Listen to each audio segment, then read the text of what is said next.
Hello friends, today I will discuss about shock. What is shock? Shock is a acute clinical syndrome characterized by hypoperfusion and severe dysfunction of vital organ. तो shock क्या होता है? ये एक acute clinical syndrome होता है which is characterized by hypoperfusion and severe dysfunction of vital organs. Shock जो होता है वो लाइफ थ्रेटनिंग कंडीशन होती है. तो शॉक क्या होता है? ये लाइफ थ्रेटनिंग कंडीशन होती है.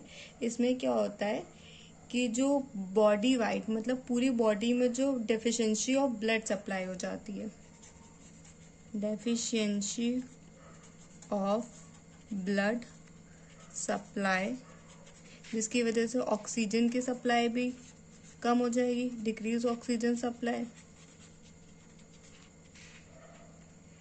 उसकी वजह से क्या होगा? एक्यूमुलेशन ऑफ वेस्ट प्रोडक्ट्स होगा एंड फाइनली अगर एंड स्टेज में जाए तो ऑर्गन फेलियर भी हो सकता है. तो शॉक क्या है? It is a life threatening condition. It is a acute clinical syndrome characterize by hypoperfusion and severe dysfunction of vital organ. इसमें क्या होता है कि जो टिश्यूज़ हैं उनको प्रॉपर ब्लड नहीं मिल पाता है, ब्लड सप्लाई कम हो जाती है, जिसकी वजह से क्या होता है मतलब पूरी बॉडी में डेफिशिएंसी ऑफ ब्लड सप्लाई है, जिसकी वजह से ऑक्सीजन की सप्लाई भी कम हो जाएगी और वेस्ट प्रोडक्ट्स एक्यूमुलेट हो जाएंगे और finally organ failure and organ damage भी हो जाएगा. तो ये होता है shock. Next point is failure of circulatory system to supply blood in sufficient quantities or under sufficient pressure necessary for the optimal function of organs vital to survival. तो shock क्या हो गया? Failure of circulatory system to supply blood in sufficient quantities or under sufficient pressure necessary for the optimal function of organs vital to survival. तो shock में क्या होता है कि जो सर्कुलेटरी सिस्टम होता है वो प्रॉपरली ब्लड नहीं सप्लाई कर पाता है सफिशिएंट क्वांटिटी में और अंडर सफिशिएंट प्रेशर, जिसकी वजह से ऑर्गन्स जो होते हैं उनकी प्रॉपर फंक्शनिंग नहीं हो पाती है और उनके सर्वाइवल पे डेंजर आ जाता है. तो ये होता है शॉक. तो शॉक में बेसिकली क्या होता है? हाइपोटेंशन होता है, हाइपोपरफ्यूजन होगा, जिसकी वजह से सेल डैमेज हो जाएंगे, इंजरी हो जाएगी, ऑर्गन्स डैमेज हो जाएंगे एंड मल्टी ऑर्गन फेलियर हो जाएगा. Now we'll study about the classification of shock. तो शॉक जो होते हैं वो डिफरेंट टाइप्स के होते हैं. Hypovolemic shock, cardiogenic shock, distributive shock and obstructive shock. Distributive shock and obstructive shock. तो first is hypovolemic shock. Hypovolemic shock के कई कॉजेज हो सकते हैं. लॉस ऑफ ब्लड की वजह से तो haemorrhagic shock, loss of plasma की वजह से as in burn shock and loss of fluid as in dehydration. Hypovolaemic shock में क्या होता है? इसको हम लोग कहते हैं लो वॉल्यूम शॉक भी कहते हैं. लो वॉल्यूम शॉक, इसमें क्या होता है कि जो बॉडी सर्कुलेटरी वॉल्यूम है वो रिड्यूस हो जाता है. तो रिड्यूस्ड बॉडी सर्कुलेटरी वॉल्यूम, ये लॉस ऑफ ब्लड की वजह से हो सकता है. तो haemorrhagic shock, loss of plasma as in burn shock, loss of fluid as in dehydration. Next is cardiogenic shock. Cardiogenic shock में क्या होता है? Reduced blood flow due to intrinsic problem in the heart muscle और its valve. Heart की muscle में या उसके valve में कोई प्रॉब्लम हो जाए, उसकी वजह से ब्लड फ्लो रिड्यूस हो जाए, हार्ट अपना प्रॉपरली एक्शन नहीं कर पाए, उसकी वजह से होता है कार्डियोजेनिक शॉक. इसमें कोई भी हार्ट की डिजीज हो सकती है, कार्डियोमायोपैथी हो सकती है, मायोकार्डियल इंफार्क्शन हो सकता है, कोई भी कार्डियक पैथोलॉजी हो सकती है. Next is distributive shock. Distributive shock में क्या होता है? After load is distributive shock में क्या होता है? After load is excessively reduced affecting circulation. इसमें क्या होता है कि जो आफ्टर लोड होता है वो एक्सेसिवली रिड्यूस्ड हो जाता है, जिसकी वजह से सर्कुलेशन अफेक्ट करता है. अब आफ्टर लोड क्या होता है? आफ्टर लोड जो होता है वो प्रेशर होता है, pressure against which heart muscle has to work to eject blood during systole. तो डिस्ट्रीब्यूटिव शॉक में क्या होता है कि आफ्टर लोड जो होता है वो एक्सेसिवली रिड्यूस्ड हो जाता है, जो कि इफेक्ट करता है सर्कुलेशन को। आफ्टर लोड क्या होता है, प्रेशर होता है against which heart muscle has to work to eject blood during systole. तो ये क्या होता है, आफ्टर लोड होता है, एक रेजिस्टेंस होता है अगेंस्ट विच हार्ट की मसल को वर्क करना पड़ता है to eject blood during systole. फिर final is obstructive shock. Obstructive shock जो हो सकता है can be due to cardiac tamponade और ड्यू टू टेंशन न्यूमोथेरेक्स की वजह से। तो ऑब्स्ट्रक्टिव शॉक में क्या होता है, it can be due to cardiac tamponade और ड्यू टू टेंशन न्यूमोथोरेक्स। तो ऑब्स्ट्रक्टिव शॉक में क्या होता है कि कोई भी ऑब्स्ट्रक्शन हो गया, जो मेन सर्कुलेटिंग ब्लड जो सर्कुलेट करता है, मेन सर्कुलेटरी सर्किट होता है, उसमें कोई भी ऑब्स्ट्रक्शन हो गया, उसकी वजह से जो शॉक हो गया, हाइपोटेंशन हो गया, हाइपोपरफ्यूजन हो गया, उसको हम लोग ऑब्स्ट्रक्टिव शॉक कहते हैं। Now we will study about hypovolaemic shock, जो कि लो वॉल्यूम शॉक होता है। तो हाइपोवॉल्यूमिक शॉक में क्या होता है, डिक्रीज्ड प्री लोड होता है, जिसकी वजह से decrease in stroke volume which ultimately results in hypotension and hypoperfusion. तो यहाँ पे एक टर्म है प्री लोड। प्री लोड क्या होता है कि volume of blood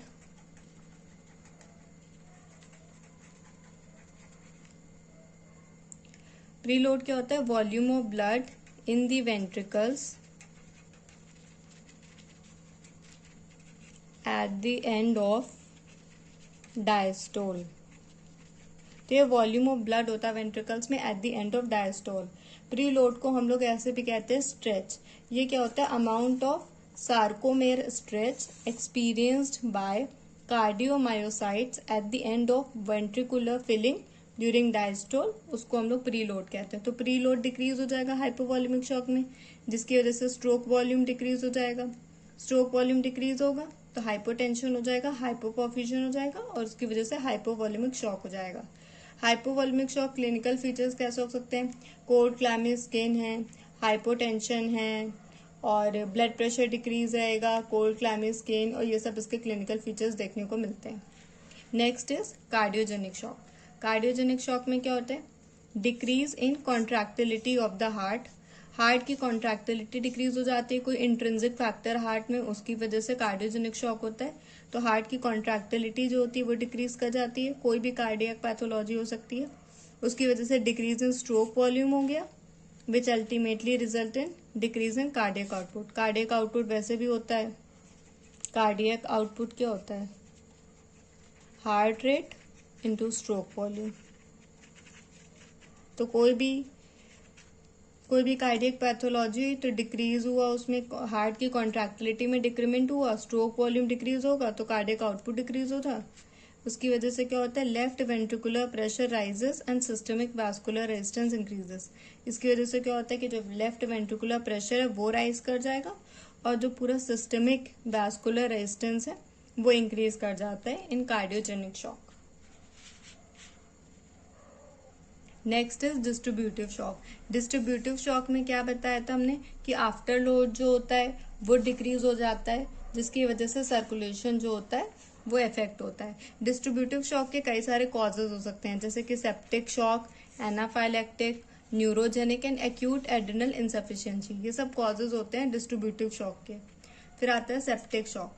sepsis is the response of host to bacteria. Severe sepsis result in persistent hypotension. तो सेप्सिस जो होता है वो किसी भी gram positive, gram negative bacteria, virus, fungi, किसी भी वजह से हो सकता है, और जब वो ब्लड में स्प्रेड कर जाता है इन्फेक्शन तो उसको बैक्टीरिया कहते हैं। तो सीवियर सेप्सिस होगा तो उसमें परसिस्टेंट हाइपोटेंशन होगा, हाइपोटेंशन होगा, उसी को हम लोग क्या कह रहे हैं, सेप्टिक शॉक कह रहे हैं।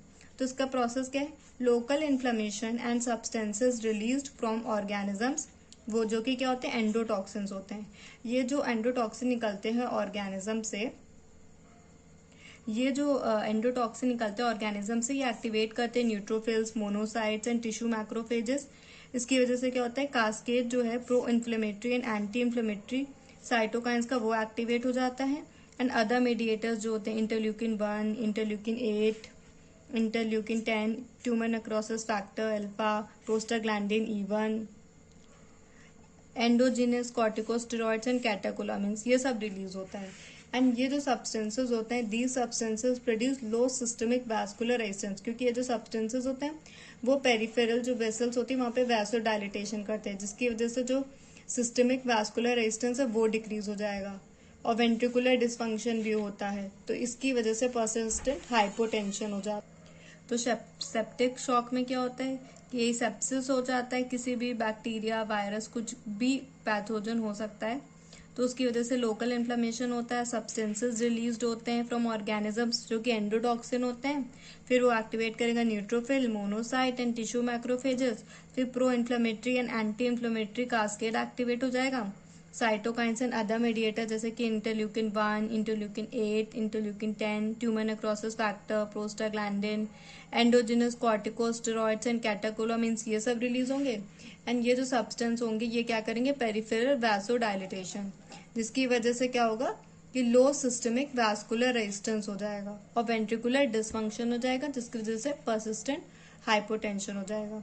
तो इसमें क्या देखने को मिलेगा, जनरलाइज्ड टिश्यू हाइपोपरफ्यूजन होता है due to abnormalities in regional and micro circulatory blood flow. जो भी माइक्रो सर्कुलेटरी ब्लड फ्लो है उसमें एबनॉर्मेलिटीज की वजह से जनरलाइज्ड टिश्यू हाइपोपरफ्यूजन मिलेगा। इसकी वजह से सेलुलर डिसफंक्शन हो सकता है, लैक्टिक एसिडोसिस हो सकता है, मल्टी ऑर्गन फेलियर हो सकता है।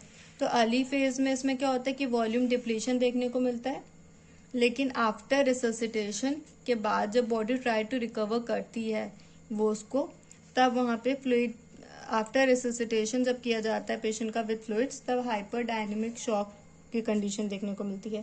टैकीकार्डिया होगा, बाउंडिंग पल्स होगा with a widened pulse pressure और वार्म एक्सट्रीमिटीज होगी। तो यही बाकी सारे शॉक और सेप्टिक शॉक में डिफरेंस है कि इसमें एक्सट्रीमिटीज वार्म होती है, बाकी सब में क्या होती है, कोल्ड एंड क्लैमी एक्सट्रीमिटीज होती है। फिर आता है डिस्ट्रीब्यूटिव शॉक में एनाफाइलेक्टिक शॉक। एनाफाइलेक्टिक शॉक में कुछ नहीं है कि कोई भी एलर्जन की वजह से एलर्जी हो गई तो उसमें पूरा वैसोडाइलेटेशन हो जाता है, जिसकी वजह से मतलब सिस्टमिक में साइटोकाइंस हिस्टामिन्स निकलते हैं जो कि साइटोकाइन की तरह एक्ट करते हैं, तो पूरा वैसोडाइलेटेशन हो जाता है, ब्लड प्रेशर डिक्रीज कर जाता है, हाइपोटेंशन हो जाता है, उसकी वजह से शॉक है, तो वो एनाफाइलेक्टिक शॉक है। फिर आता है न्यूरोजेनिक शॉक। न्यूरोजेनिक शॉक के कॉजेज हो सकते हैं, हाई स्पाइनल कॉर्ड इंजरी हो सकती है, वेसोवेगल शॉक हो सकता है। इसमें हाइपोटेंशन होता है बट विदाउट टैकीकार्डिया, इसमें हाइपोटेंशन होता है लेकिन टैकीकार्डिया नहीं देखने को मिलता है, तो ये हो गया न्यूरोजेनिक शॉक। फिर आता है एक्यूट एड्रेनल इनसफिशिएंसी। अगर एड्रेनल ग्लैंड डिटोरिएट कर रहा है तो उसकी वजह से शॉक की कंडीशन आ सकती है, acute adrenal insufficiency. Primary adrenal insufficiency Edison's disease की वजह से हो सकता है। Secondary adrenal insufficiency pituitary gland की वजह से हो सकता है, पिट्यूटरी ग्लैंड में प्रॉपर काम नहीं कर रहा या कोई डिसऑर्डर हो गया उसकी वजह से। फिर आता है ऑब्स्ट्रक्टिव शॉक। ऑब्स्ट्रक्टिव शॉक किसकी वजह से होता है, it can be due to cardiac tamponade और ड्यू टू टेंशन न्यूमोथेरिक्स।